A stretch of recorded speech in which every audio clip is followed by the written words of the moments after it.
Good afternoon. Continuing on with the saga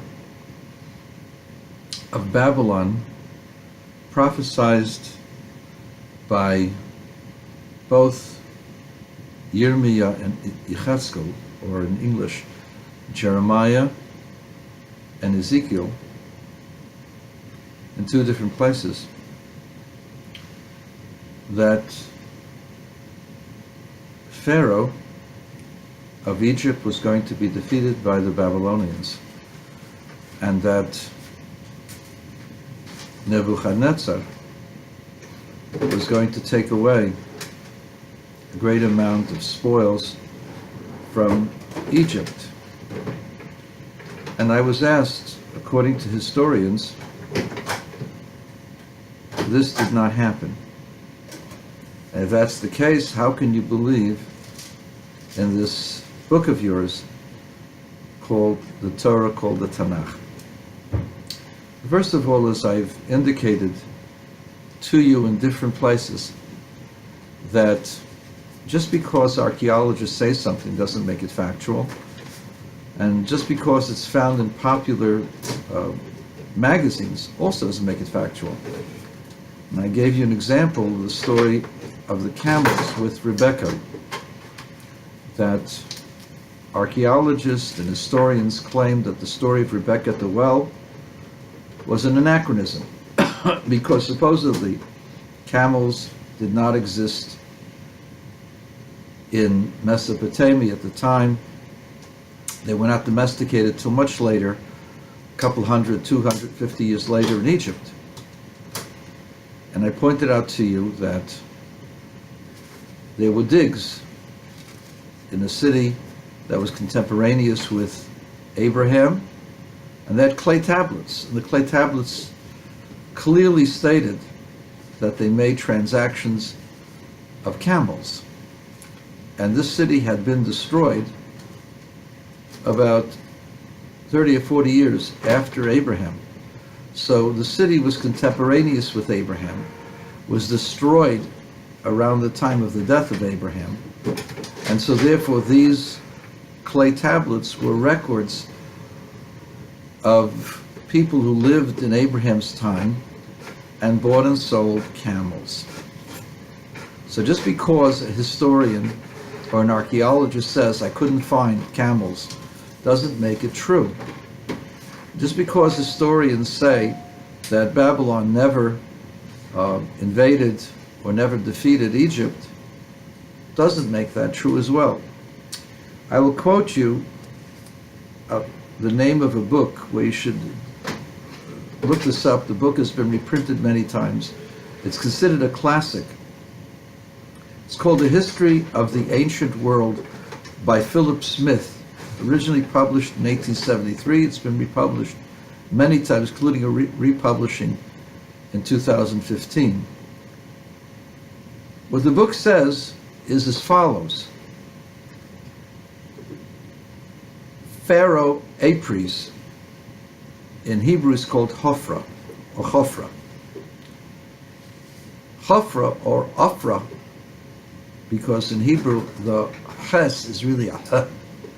Hofra is his name, Ofra. And the fact that he's called Apries in modern language is because we don't know how to read the Greek properly, and it was Opres was originally the way it was said, because in Greek everything ended in a US. Instead of it becomes us, and then becomes Apres, because they don't know how to say Apos. And this Pharaoh was the one that was the target of the prophecy of both Yirmiyahu and Yechezkel.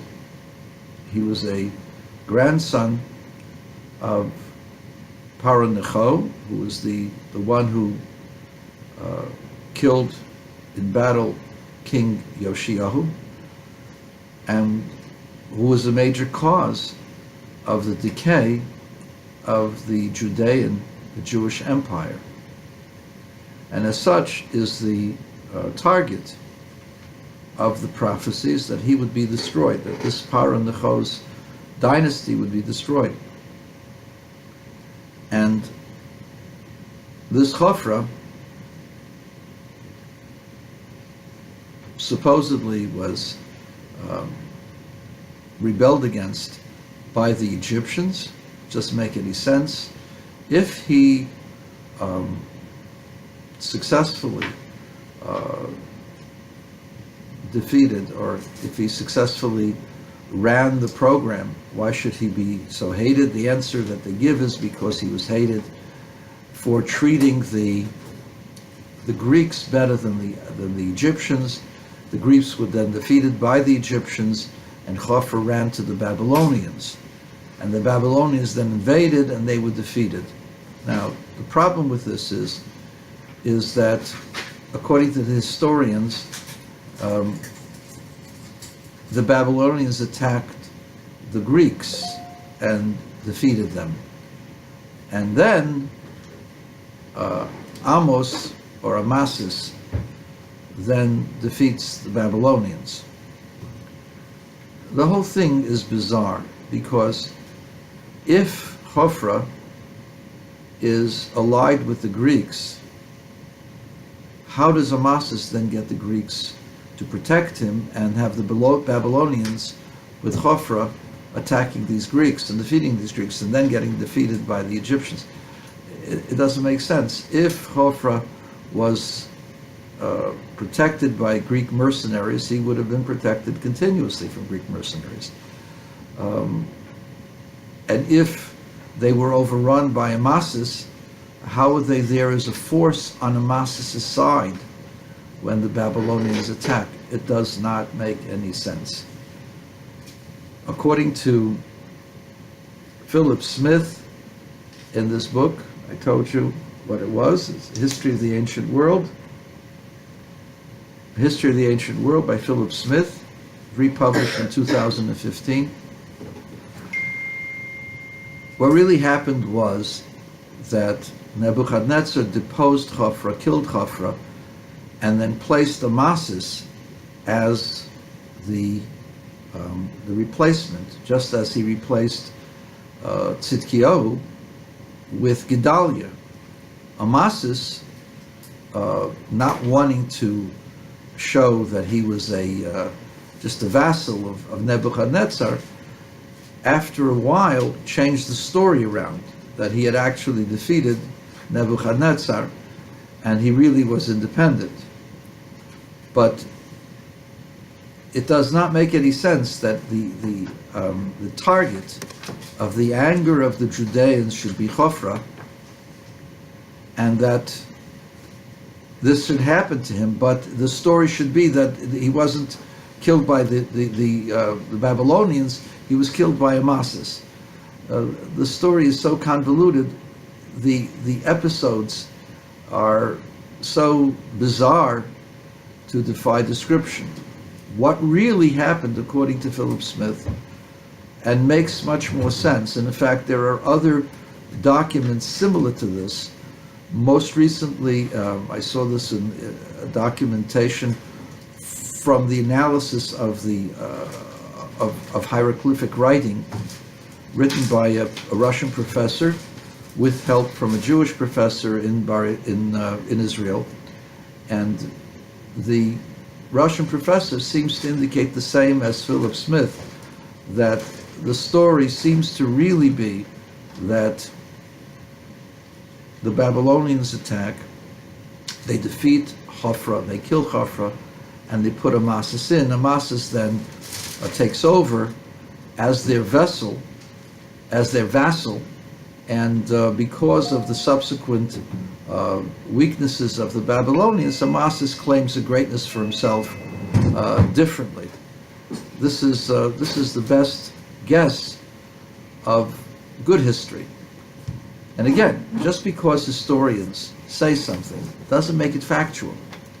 It is much more reasonable to assume that the Babylonians did come in, did kill Chofra, replaced them with Amasis.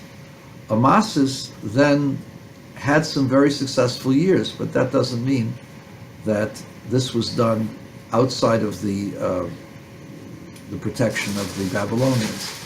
And then all of the stories become much more understood, and everything fits in much neater. And then you can understand why the books of Jeremiah, the book of Ezekiel, why they're honored as books of prophecies, because indeed these things happen. If they did not happen, they would not have been so honored. And so that's the answer to my friends and my students who've asked the question. What really happened was Hophra was deposed by the Babylonians, and then they put in Amasis as their satrap, as their surrogate. And this and the surrogate was able to live out his life without any intervention from the Babylonians, because he was their surrogate until the Persians took over. And that's the answer, and that's the real truth.